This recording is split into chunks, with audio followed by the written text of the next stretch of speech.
This is the Good Neighbor Podcast, the place where local businesses and neighbors come together. Here's your host, Jeff Gardner. Welcome to another episode of the Good Neighbor Podcast. Today we have another good neighbor on, Sharon Smith with Connect Hair Studio. Sharon, welcome to the show. Jeff. Hi, happy to be here. I'm very happy that you're happy to be here. We're happy to have you as well. You were nominated by our local audience here in Simcoe County and York Region, so people want to hear what you have to say. So let's get right into it. Sharon, what do you do? What is Connect Hair Studio? How do you encompass 40 years?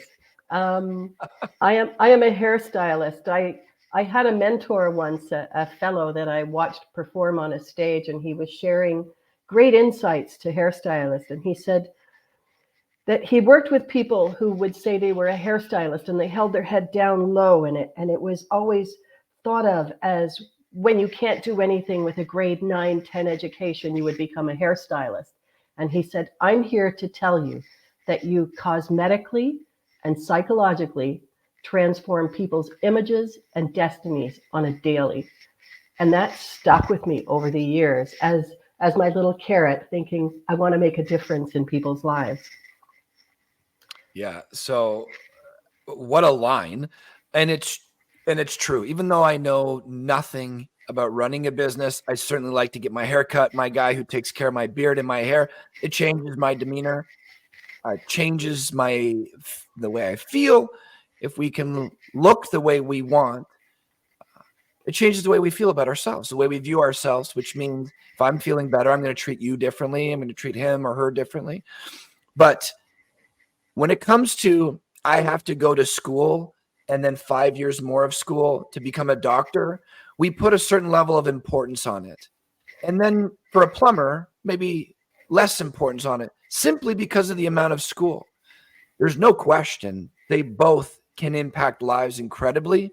If we get that stigma, that stereotype out of our mind and just look at what you just said, how you can literally change a person's physical appearance, plus the way you speak to them, you can have this drastic impact on their life. Now, hair has nothing to do with the amount of education. It's a skill, a valuable skill that can greatly impact somebody's life. Same with the floor guy, same with the plumber, same with the et cetera. I think these are just judgments that people have put in place inaccurately. So I really appreciate you clarifying that for us right at the start of the show. This is going to be a great show based on that. But tell us a little bit more. Connect Hair Studio. How long have you been around? What do you focus on? The size of your staff, etc. Oh my gosh, where do I start? In 1983, 41 years ago, I studied actually to become a nurse. And it was just before graduation that I realized that that wasn't the path that I needed to follow. I was living in a nursing residence and I was doing many of the residents' hair. I had no idea what I was doing, but I knew that I enjoyed it. And so as I was pulling my life together and trying to make some big decisions, it was suggested to me by just this random stranger. They said, if you're interested in doing hair, which you say you are, then you've got to go to the best. You have to go to the best to learn. And that suited me just fine because I'm the type of person that will exhaust the teacher. I will want to know so many reasons why you're holding this section, how you're cutting the hair, and it was really very inquisitive. And it was really fortuitous because where I was working at Vidal Sassoon's at the time, unfortunately, they had a stylist walkout, which does happen, and people do open their own salons in the vicinity of Yorkville. And when you think about it, I think at that time there were about 125 salons in Yorkville alone, and Sassoon's had trained 85% of the competition. So they were good. And I knew that I was with a good company to start. Mm-hmm. Then my profession, opportunities kept presenting themselves. And so I left Toronto, downtown Toronto, and lived in Belleville for 18 years. And at that point, during my time there, I opened up a salon. I had a silent partner, and I tapped into what I thought was his vast amount of knowledge and trust with a partner. And after 7 years, I couldn't figure out why the business wasn't making money. And I realized that I had been taken advantage of. And so I stepped out of that.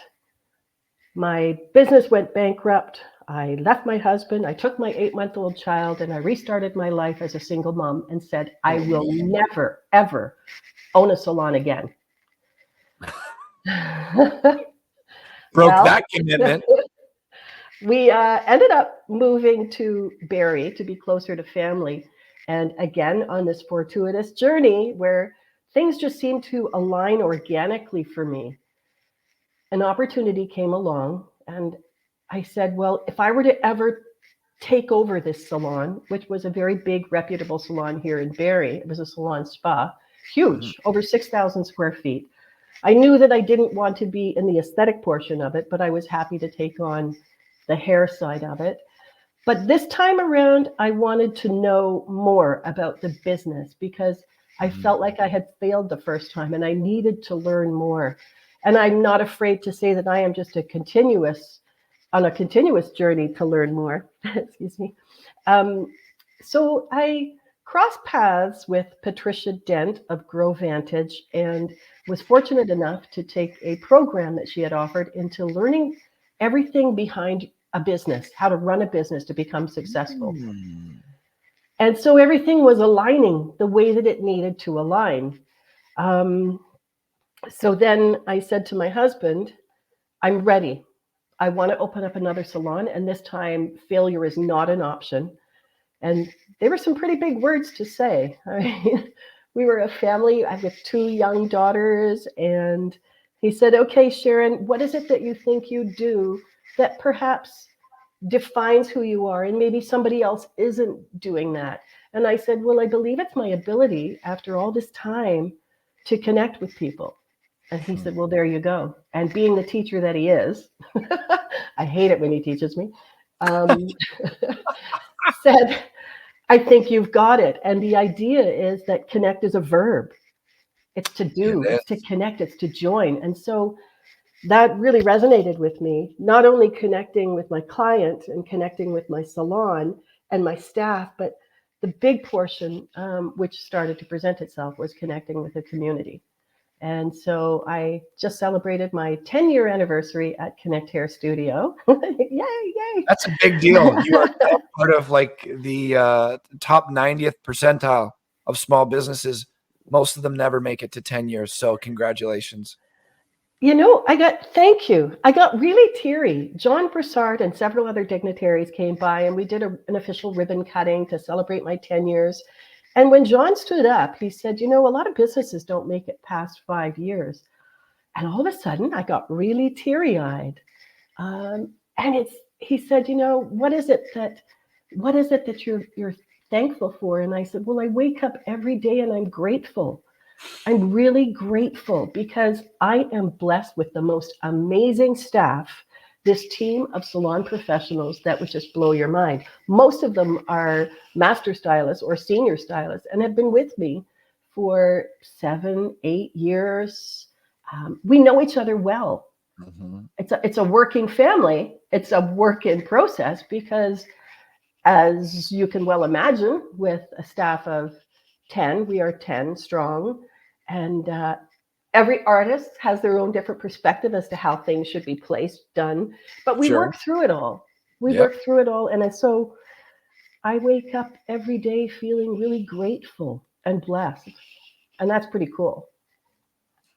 And we are on question 1 of 10. So I'm going to block off the rest of the afternoon so we can Sorry, I get very passionate. I get very, very passionate. I love it. I think my staff would say the same about me. You've built something you love. It's your baby. You've done it with other people. You've impacted lives and you've provided an opportunity to, I'm assuming 9 or 10 other people, if you're including yourself in that 10. You're connecting with your community. You had some major ups and downs getting to this point. Huge. So you pretty much just answered like 5 out of our 9 questions, but that's the whole point of this is we used a podcast because it was a great form of connecting with people. It wasn't to become podcasters. We use a print magazine to connect with people. We use articles. We use master classes. We use networking events. We use digital. These are tools in a tool belt for connectors. And you use your hair studio and your personality and your purpose to connect with other people. I think that's, at least for me, one of the main things us humans need to do to have a life well lived is know that you're intentionally connecting with other people, because it just feels so good to connect with other people. I mean, I think that's where love comes from, is real connection, but that you're having a positive impact on people. If you can check a few of those boxes, I see it. I mean, I deal with entrepreneurs all week, every week, 15 to 20 of them, whether I'm meeting with them or have them on the podcast. And I see most of them, not all of them, but most of them are passionate like you. They built something from scratch in many cases that is having a real impact on somebody else's life, of course themselves. But I think that is a part of the secret sauce for life, isn't it? Not just making me feel good about it, but knowing that someone else feels good about it as well. And I can see it. All I did was ask you about your business, and I got all that. Burst open. Which is it's just why we do this. I think it's fantastic. So my next question was going to be, tell us about the story behind it, but you gave us a lot of that. So unless you want to add to that, I'd like to get into another reason why we have this podcast is I think information can greatly change a life. If you have proper information, it'll lead to certain decisions, which will probably benefit you. But if you have inaccurate decisions, like don't wear a seatbelt, that would be poor information that could drastically impact your life. So we like to talk about myths and misconceptions. I know very little about the hair and fashion industry, but is there any myths or misconceptions that people may be thinking about right now about a hair studio? I don't want to come in because it's too personal. They touch me. I don't know. Whatever it is that's stopping them from experience what you have to offer that you could clarify for them. Anything come to mind? Absolutely. When I look at my own personal journey, when I first opened my business 10 years ago, which evolved mostly because I knew that I had outgrown my role as a stylist, as an employee. I had lots of ideas and sometimes would be shut down for these ideas. And I knew that I needed to lead. And so Sharon, did you say you needed to lead? I needed to lead. I thought you said leave. I like that. No, I needed to leave for sure. So I set off gung-ho. I had no idea what the next few years were going to take. I survived 2 major surgeries. A move. I had to move my studio from the previous location to a better location. A pandemic where people didn't always like to be touched and they needed to be, to rebuild trust. We needed to rebuild our social skills throughout the pandemic. My mental health took a toll, and there were times when I was ready to leave and I felt very, very frustrated. Physically and mentally exhausting in this profession, but your purpose is what helps to bring you forward. And you have to treat people very respectfully and very gently. We're in one of the very few hands-on professions. And when people were coming in after the pandemic, they were very timid, and a lot of them didn't want to take their masks off. And we were like protected to the hilt with our partitions and our masks and our gloves and our sanitation. And I think that if it happens organically, that you're able to build a relationship, because that's what I am. I'm a relationship builder, and I am an image consultant. And so to get into someone's space and allow them to open up and be authentic and organic about it, to me, the consultation is the most important facet of any visit to a hair studio. Many of us have skills. There's lots of brilliant hairstylists in the city, but it's based on trust, and it has to be organic, and it's a relationship building that's really super, super important. Yeah. So it has been definitely hard. It's been emotional, it's been exhausting, physically demanding. But what I walk away with at the end of the day, it's so worthwhile. I feel sometimes like maybe that work personal balance, I wasn't quite, it wasn't well balanced enough. I know that it was weighted. My work needed me more. I said that to one of my daughters. I said, I feel like I kind of left you guys out a little bit. She said, no. I don't know if that's the incredible power of a woman of being able to come home and saying, okay, let's create Disney for you and then wrap it all up and get back to work. But I personally feel like I may have sacrificed a little bit, but it's all worthwhile now because I'm feeling really fulfilled. Yeah, I love it. And I've been a personal trainer. I've worn a few hats. I think they all are intrinsically connected. The older I get, the more I think that way. But I've been a personal trainer for 20 years, an addiction counselor on the weekend at a facility. And then, but this is my baby. This is our company that we've built, my partner and I and our staff. And fulfillment. It's just, there's nothing quite like it. Money comes third, fourth, fifth on the priority when you feel content that you know what you're building is creating something good. And it's just, you can align your purpose through almost any one of these categories. Fitness and marketing don't quite align, counseling and addiction and marketing and fitness, but it's similar to what you're doing. At the end of the day, it's the relationship that starts all of those things. And now we're just going to take this avenue to reach those set of goals. You want to gain weight? Cool. Are we going to scale a business? Great. Are we going to try to get sober? Great. But it all starts with connecting with humans. Absolutely. There's a lot of people that are very unhappy with what they do. Oh, yeah, I would say more. On a daily that sit in my chair. And that's a difficult one to deal with too, because I can't be like Odie jumping all around. I'm far too old to be like Odie now, but my enthusiasm is much like Odie. That, again, respectful. Just to jump slightly off topic, I need to explain that, yes, running the business and being a hairstylist is really fulfilling, but there's a whole other aspect that I'm really enjoying tapping into. And that's my philanthropic work and how that evolved, because that was really cool. My father, 13 years ago, was in hospice. He was taken there. He was less than 24 hours, long enough to bring me there to see what this place was about. And I didn't really understand it at the time. But about a month later, I went back and I said to them, do you need me for anything? And they said, would you be willing to come in and do hair for people in palliative? And so I said, yeah.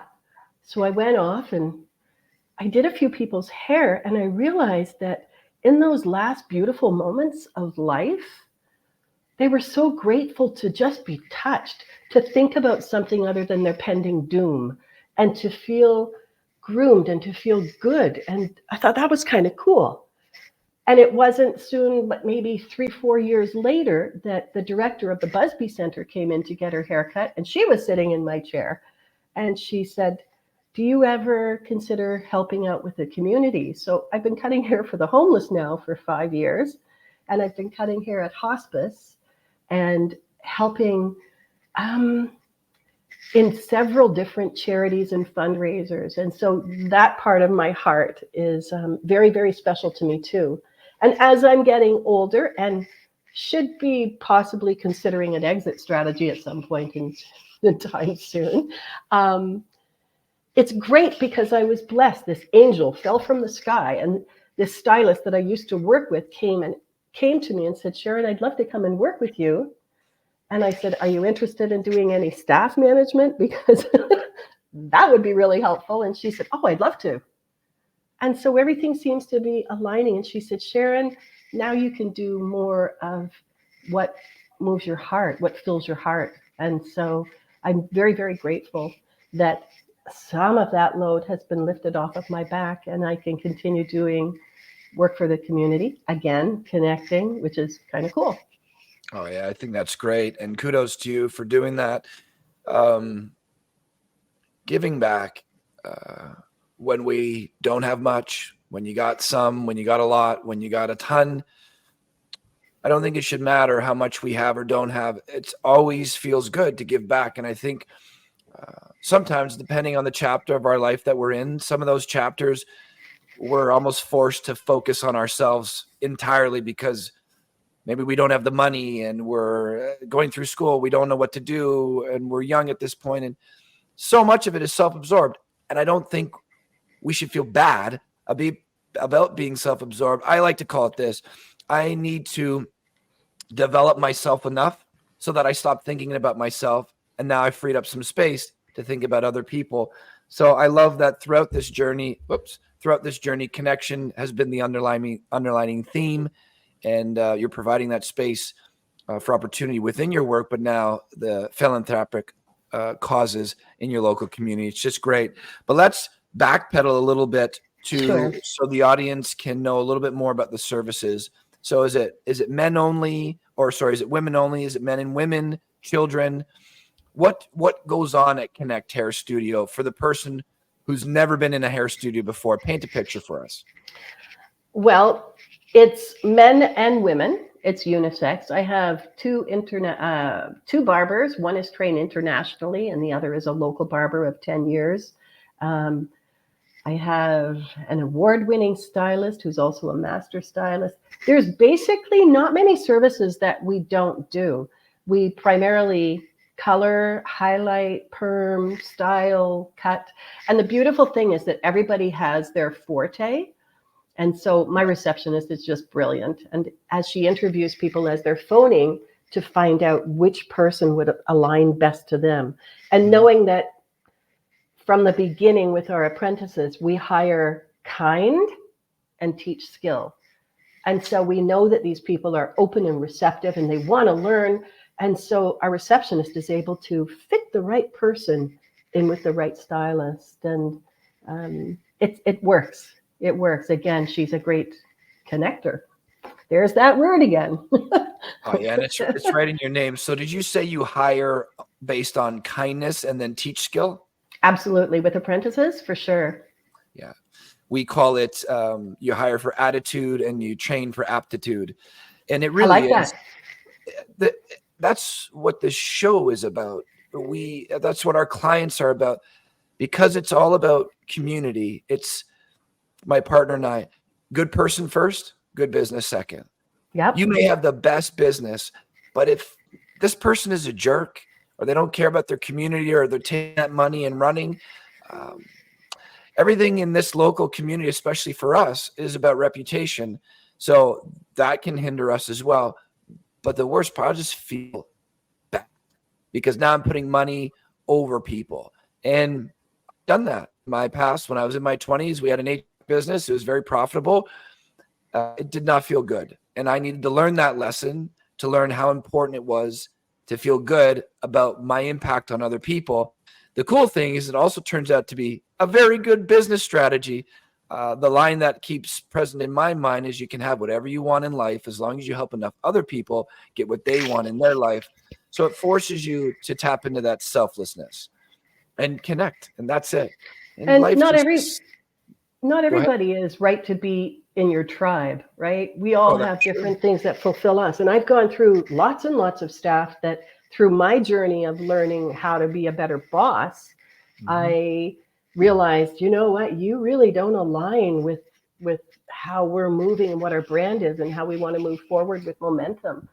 Perhaps it's better if you look elsewhere. And then there are many people that will say, I know your brand. I've seen your website. I have followed all of your business, your community support. I'm there. In fact, could I help cut some hair with the homeless with you? And you know, you do align, but it takes a little bit of patience and apparently 40 years of endurance. Well, building something great takes time and it's hard, but it's worth it, right? I imagine just seeing the joy on your face and asking you one question leads into 4 other answers and explanation. It shows that, yeah, there's a great passion behind it, which those are the lucky human beings for me. Lucky, I don't know if you want to call them lucky, but rare. There's a lot of people that just don't enjoy their life. And that's tragic. And you're doing your part for that. we're trying to do ours. But yeah, when you can be passionate about something that you know is authentic to you, like you use the word organic. I love that. It doesn't always happen. For something to just connect, you said fortuitously, these things like the serendipity about life. Sometimes you almost think, no matter your religion or not, you're like, this seems not quite like luck. That was the word I was looking for. I love that word. Serendipitous? Serendipitous. Yeah. If you're open to it and you let these experiences come in and you think, door number 1, door number 2, trust your gut. Yeah. And yeah, it's pretty cool. Yeah. So, I mean, I won't turn this show into a religious thing and get into karma and all that, but I really just put it this way. If you are doing good things, it makes sense that, yeah, it just makes sense. If you're doing bad things and expecting good things to come, that doesn't seem like a good gamble to me. If you want good things to come to you, then do good things. It's just simplify it. But let's talk about you a little bit outside of the business, Sharon.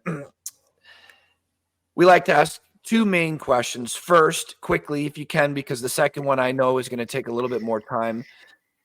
You seem to very much enjoy your business. We talk to entrepreneurs all day. When I ask them about what do they do for fun, they're like, well, I love my work. There's something beyond work. We all know there is. So what does Sharon get up to when not connecting with people at the hair salon, helping the homeless, doing all these things? Outside of hair. Yeah. Okay. Travel for sure. I love traveling. I am looking forward to, I'm planning a trip overseas, and I really want a culture shock to just smack me in the face. I want to feel like I'm somewhere new and different and just take it all in. I love travel and the excitement of travel. I'm planning on a vacation at the end of this month. Apparently, I should be taking more vacations than what I do. And I think what I'm really enjoying is the idea of being served. Because being you're on serving a beach and having somebody come along with a cocktail and get, wow, that's pretty cool. Mm-hmm. Maybe having a massage, something to treat my body physically. And so definitely travel is one. And anything that's artistic. I think I survived the pandemic by tapping into anything from mandala painting to quilling to I took art classes online, cooking classes, and was able to tap into keep my artistic side alive, because that is a big fear of a hairstylist when you're not in the driver's seat doing what's so familiar to you. There's an awkwardness when you return to it. And so I wanted to know that I could still keep up my precision work and my artistry. So nurturing that or exploring that creativity, something that gets you going. And what did you say the first thing was? Mandela painting? Mandela. I know, it's sitting there and you're dot painting. You have little bits of paint and little crochet, like a little dot, and you just paint little tiny dots. Apparently it's very therapeutic. It's good for your mental health. My husband has an abundance of energy, and he walked into the dining room and said, I could never do that. I would stick a fork in my forehead before I could sit and paint 100 dots and make designs out of them. But that's my job, right? Is highlighting. And so finite, detailed work was healing for me, and it was really good. It's so interesting that you say that. Mindfulness, meditation, spirituality, big part of my life. I think, nurturing, whatever you call it, the spirit, the soul, the mind, you pick your label for it, I think is important to being a developed human being. I just never knew that word, but part of mindfulness practices, whether you focus on your breath or anything, your feet on the floor, but that is another one as well, that type of painting. So I don't really make anything of it, but I will have this piece of paper and I'll just be doing these little dots at a consistent pace. And that takes my mind out of the past and out of the present. And then my mind does get lost and the dots bring me back. I just never knew it was called that. And again, I'm not really creating art. I'm just using it for mindfulness, but it's very cool. That and a glass of wine. Yes, it certainly helped me endure. I might want to mention too that over the past 5 years, throughout the pandemic, we were successful in having our calendar come to fruition. And I don't know if you are familiar with the calendar. It's called Raw and Reflective. And it was basically, it evolved 6 years ago. That's your calendar? That is my calendar. So it's men and women in the community. That's it. That's Raw and Reflective. Yeah. So I got the Gilda's Club, Aaron Lutz. Yeah, yes, exactly. So I wanted to support cancer. I knew that I couldn't go into hospice. I shut down all of the haircutting for Busby Center, but we found a way that we could match the photographers with the models and respectfully keep their distance. It's 12 photographers, 12 models, sometimes 13 if there are 2 featured to a page.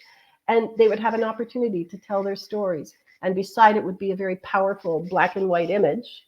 And we still managed to, over the past 5 years, raise over $100,000. I think we're at $120,000 now.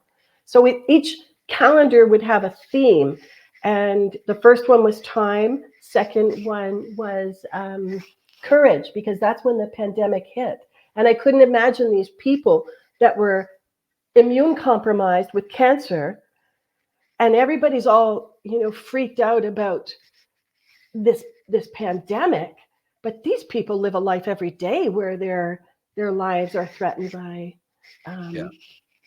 the disease that consumes them. And so it went time, courage, connection. A lot of people had to learn how to Zoom that didn't know how to Zoom. And then we had purpose, and each calendar has a theme. And so I was able to still throughout the pandemic work on this, which gave us a focus. My husband and I would laboriously be working with my committee, and we had writers and graphic artists, and we were still able to communicate in Zoom and still do something for our community, just not hands-on. So that was kind of cool. So the magazine, I didn't know this part, is the calendar? Yes, right. So are you cutting the hair, or is this your calendar? You built this. Wow. That's my That's baby. a hell of a calendar. I mean, I really got to tell you this. When Aaron gave me this, first off, I think Gilda's Club is great. And I really built a good relationship with Aaron. Went to do some volunteering with them. I too am passionate about giving back, not just financially, but creativity or time or labor. But this is a very moving piece of work. Thank you. That's Stacy. That was our beautiful writer. She was on from day one on board with us. And unfortunately, there is an in memoriam page at the end where some of the people don't survive the journey. I'm always on the first or the second page after Gilda's, I think. And so did she pass? Stacy passed. That's Stacy LePage. Stacy LePage. She was a brilliant teacher. She was an incredible client. I loved her so much, and I think about her still quite regularly. That's me. Yeah. Wow. Small world. I had no idea. And I've read through this. I knew I recognized your company from something. I think it's more than this as well. But so the pictures are raw. The idea is that they're implied naked. They're intended to have a little bit of a shock value to them. And they're men and women, because this is not a breast cancer calendar. This is all of the different cancers, men and women, in very vulnerable, yet strategically placed props, beautifully executed. These photographers are just insanely creative, and most of them love to continue every year because it's a creative outlet for them, and it's their bit that they get to donate to the community. It's beautiful work. It really shows collaboration, what a community can do. And empathy and care, tolerance for other people. It really shows that we're all humans, so we're on the same team. Let's treat each other that way. If someone's struggling and falling behind a little bit, let's maybe slow down and help them catch up rather than always trying to go to the next thing. Connection really is, it's changed my life. Certainly. I'm 37 now. From 1 to 25, it was just about me. And I needed to kind of get that gut punch to realize life is more than just you. And it changed the direction for me entirely. So because this conversation is so great, I totally lost track of where we are. So I'm going to pull us back a little bit. You've already alluded to this a couple of times, but we talked about fun. You said you were into travel, and we started talking about the calendar and your connection with the community. So that all seemed very pleasurable for you. Fulfilling, I think, is a better word than pleasurable.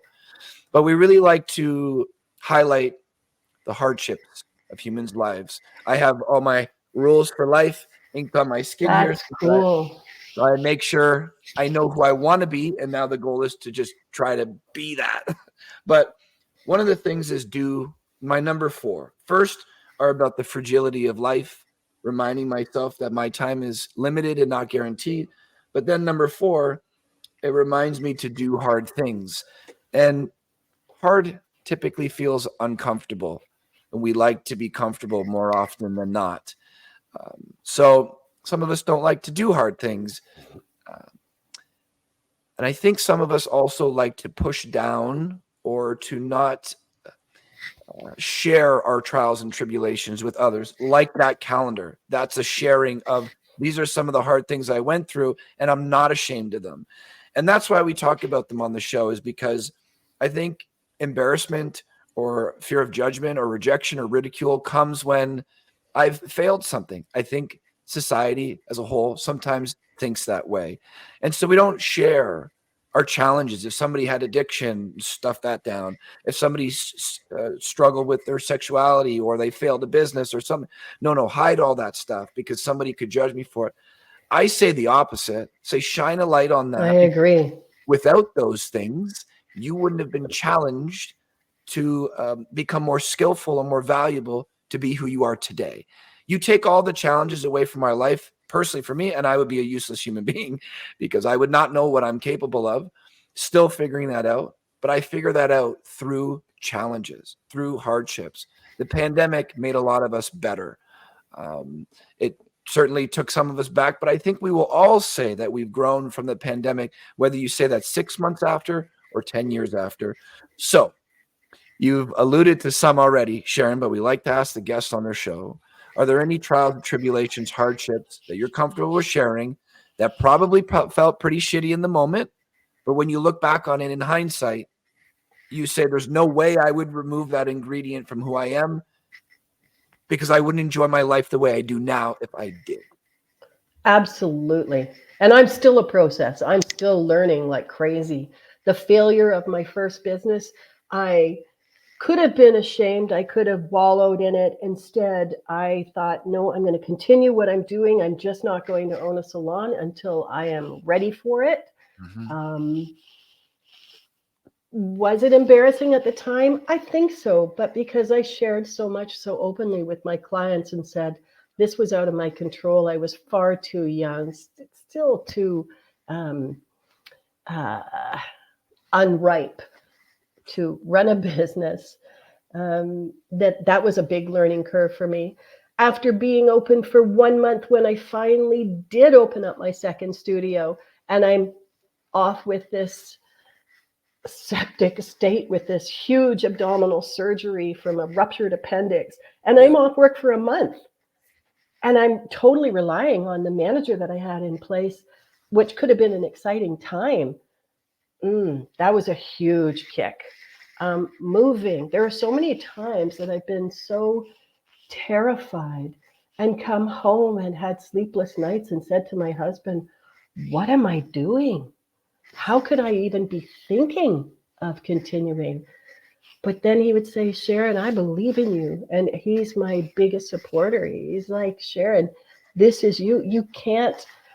You've outgrown your role. This is where you need to be. So buck up, Chuck. Let's go. I've got your back and we're going to move forward. Now, what is it that you want to do? And I'd say, well, I can't handle staff. I can't.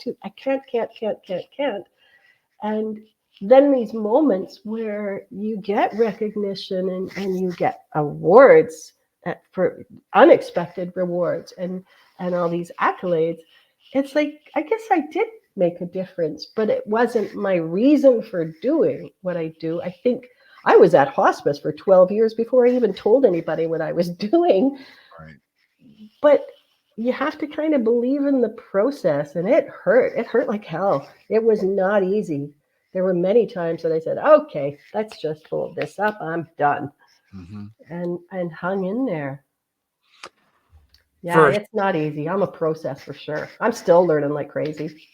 yeah, I would say any human that says they are stopping learning, I feel bad for them. Because one of the greatest things about being a human, I think, is that our lack of satisfaction with learning. I think there's something in us that always wants us to learn, and we can do it to our last day. So first, thank you for sharing those stories with us. Thank you. It is hard to share our hardships, but I think the more we talk about it, the more common it will become, and the more people will be empowered by their challenges. But if you could summarize for us in a sentence, 5 words, 10 words, 15 words, whatever it is, your main takeaway from those challenges, like what did you learn? How did that help you? In a nice rule of thumb for us, if you can. Trust the process and don't give up. If it's something that is in your heart, move forward with momentum. And if it's meant to be, it's going to be. And if it's not, then just gracefully walk away. But that has not been an option for me. Yeah, I love it. Well, thank you for that, Sharon. What is one thing you wish the audience knew about Connect Hair Studio in particular? One main thing. They've never heard of you before. What's the main thing that we can give them right now to be like, okay, I have a good idea about who these people are now? I think that if anybody is thinking about wanting to come in to the studio, first of all, we do free consultations. So that's kind of cool to know that you can come in and talk to us, get to know us, feel the vibe, see if we're the right people for you. So that's really inviting to get them in the door. I think the proof is in the pudding. I mean, once you come in the door and you see how nice everybody is, it's not pretentious. It's not, we are not, you know, I like to think that no, it's like home. It's like welcome home. And I've actually joked around and said to people, come on into our home. Would you like a cup of coffee? Or you can put your feet up while you get your hair washed. And once they realize that it's not intimidating and that we're really listening, because that consultation is the most important thing, that's how you build it. And it will happen without having to pay for all of your Google ads and things. It's like, just be authentic and care about your work. Sure. And be fine. Yeah. So, such valuable things, such basic first principles. And masters and teachers will regularly tell you if we're veering off the course, how are you on your first principles? Like, we need to be rooted in those. Kindness is one, you said. Authentic is another one. Momentum is another one. Work hard. Like these things, if you got those things lined up, you're probably going to do okay. Don't quit. But I love how much focus and emphasis you put on the client experience. Just come in, talk to us. There's no fee just to talk to us. Put your feet up, get a coffee. If we can give that experience of comfort and lessen the intimidation and just, like connect home, I think it is very inviting to people. And I'm going to come by. I got to check it out. I like going by. I love that. I would love that. All the guests. Yeah. So, and if you can't come by, have a look at the website, because we do have virtual tours. We've got lists of all of the community support, the business support, the team. You can almost get acquainted by not walking through the door if you're more timid to come in. Sure. On that note, what is the best way for people to connect with you? Through the website. Which is what? Which is connecthairstudio.com. Okay. Or the best way, the way that we like it most, is by phone. Yes. I know it's old school. Yes. No, call me. Even when somebody emails us, there's a person that's answering that email. And if it gets too complex of, well, my hair is this, and this, we say, would you mind if we just phoned you? Because that personal contact, I think, is really important. Yeah. So I would say by phone, which is 705-503-7702. Beautiful. And what is the address, Sharon? It's 274 Burton Avenue. We're in the same plaza where Service Ontario and Wicky's Pub. Wicky's Pub, everybody knows Wicky's Pub. Just tucked in the corner beside Lovely Nails. Beautiful. Well, Sharon, I have one secret question that I don't put in the questionnaire because we want to avoid people scripting it. But I mean, I think this question is your speed anyways. Some people are like, wow, wasn't expecting that, but you've shared so much with us. I think you'll know exactly what I'm saying when I say it. So there's only a handful of things that I really focus on deeply in my life. I think a human being can only go deep on so many things. I think you can have many interests and curiosities, but if you really want to get good, they take a lot of time and intention. Like you said, with your business, you had to sacrifice for your business because it requires X amount of time, whereas maybe the kids or friends get a little less time right now. There's only so much time in the day. Our brain can only do so many things. So purpose, connection, impact, mentorship, these are some of the main things that I focus on. And impact is what we're going to talk about. We've already talked about purpose so much. You've talked about mentors. Mentors are a big deal in my life. And actually, the story starts with mentorship. I think a great deal about my impact as a human being. I think about that as much as I do, and it's on my arm because of a mentor. I love the line, behind every excellent person, there's an excellent teacher. So I bumped into her when I was in my early 20s, and she encouraged me endlessly to understand and think about my impact as a human being. She said, at the end of the day, that's what reverberates around the world is your impact. How are your actions affecting this planet? And I'm like, whoa, that's big. I'm in my 20s. But she's like, let's just make it smaller then. Today, how is your impact? How's your life been lived so far? What's your impact been up to these 23 years? Are you happy with it? Are you proud of it? Do you regret it, etc.? She taught me that my time is not guaranteed. She was the first one to plant that seed that you're 23 now. You think you'll live till 80 and that life will last forever because that seems like an eternity away. Tomorrow's not even guaranteed to you, young man. So she taught me to switch that mentality. So what do you want the impact to be for today? And then forever long you are here, what would you like your impact to be altogether going forward? So essentially, you are born, you die. What is your impact on the planet? I think a great deal about this. The most intentional and successful people that I know of think a great deal about impact. I think it's an important question because I think human beings often think we're so small, I can't impact anything. But we can, and we do in a big way. Our action or inaction has an impact. So we love to ask the guests on the show, Sharon, this is much more about business and services. This is about who we are, what we're doing, and we use our business and services to help. In many cases, that's what the tools we use to impact. So, Sharon, what would you like your impact to be on this world? What would I like to have said at my celebration of life one day? If that's the way you do it, then sure, absolutely. That I lived a very honest, kind, graceful, and a life full of gratitude.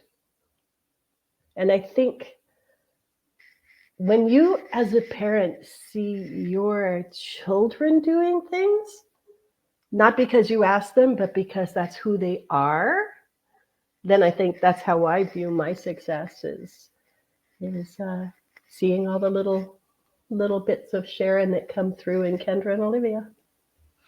And that really is it, isn't it? For me, that is it.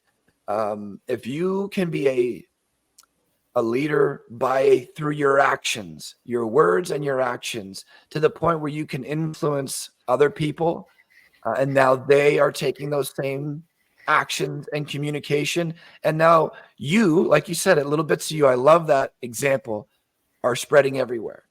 People see it. It's like a lighthouse. I love this line. Yeah. Lighthouses don't run up and down the beach trying to save people. They just sit there and they do their job very, very well. And then they can now guide a life. And that's basically what you just said, how I interpreted it. If you're a good human, other people will resonate, especially your kids. They will be good, and then they will be good, and it keeps rippling. Right. As I a love it. child, my mom used to take me to nursing homes, and I never really thought anything about it at the time. Mhm. But we would sit in nursing homes, and I would have the Glorias and the Ednas sit down next to me and talk to me as though they were my grandparent. But this happened so often that I thought, oh, this is what you do. Isn't this what everybody does? They visit nursing homes and they care for the elderly. It, it, it it seeped into my fabric of who I am through Yep. my own mom. So my gauge of success is to see my children and hopefully my children's children be good humans. I love it. I love it. I really think that is the name Yeah. of the game. Sharon, you Well, have thank you, been Jeff. a pleasure to speak to. I have a co-host on this show. His name is Sharon, and he's more of the I like to call him more of the party. He's certainly a wise and intelligent I guy. know Sean. You know Sharon. Oh, Yeah. yes. I see So- him at some of the networking. Yeah, so him and I run those networking events together. I like to go deep. I like to go more philosophical. He has his thing, I have mine. So you definitely speak more my speed, and it's just a pleasure having these conversations, learning more about humans, what they're trying to do, going well above and beyond business. And thank you for letting us in, Sharon. It's been great chatting with you. Jeff, thank you so much for taking the time. I'm truly grateful. Thank As you. am I. Thank you for listening to the Good Neighbor Podcast Midhurst. To nominate your favorite local businesses to be featured on the show, go to gnpmidhurst.com. That's gnpmidhurst.com or call